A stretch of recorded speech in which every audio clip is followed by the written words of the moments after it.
கூட விஜய் என்ன சொன்னாரு, அநீதி, அராஜகம், தில்லுமுள்ளு இவையெல்லாம் திமுக முதற்றே உலகுன்னு திருக்குறள் பாணியில வந்து சொல்லியிருக்காரு. இதை எப்படி பாக்க?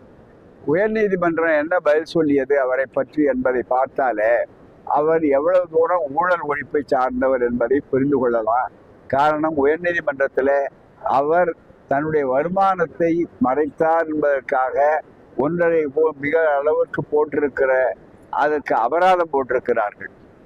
இதற்கு முன்னாலே தான் ஒரு கார் வாங்கியதில் அதற்கு எந்த விதமான வரியும் கட்டவில்லை என்பதற்காக வழக்கு போட்டு அதிலே அவர்கள் ஆபத்தை வந்திருக்கிறார்கள்.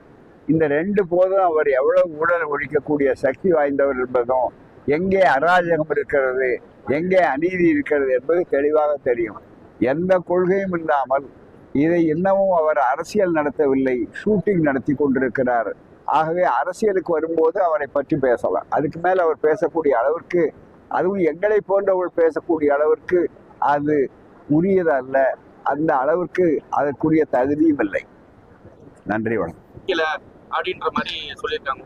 அதாவது, ஒரு கூட்டணி அமையும் போது அதை பற்றி கருத்து சொல்ல வேண்டியவர்களோ அல்லது அதை பற்றி விமர்சிக்க வேண்டியவர்களோ அல்லது மதிப்புக்குரிய அந்த கருத்துக்கு நாம் மதித்து கவலைப்பட வேண்டியவர்களோ எப்போது என்று சொன்னால், அதனுடைய தலைவர்கள், திராவிட முன்னேற்ற கழக தலைவர் என்ன சொல்லுகிறார் என்று பார்த்தால்தான் அதிகாரபூர்வமானது. அதே போல இந்த ராகுல் காந்தி போன்றவர்கள் அல்லது அந்த கார்கே போன்றவர்கள் சொல்லுகிறார் என்றால் தான் முக்கியம். மற்றவர்கள் அந்த கட்சியை பொறுத்தவரை அவர்கள் சொல்வார்கள், எங்கள் கட்சி ஜனநாயகம் என்று சொல்வார்கள். அது அவர்களுடைய ஜனநாயகம்.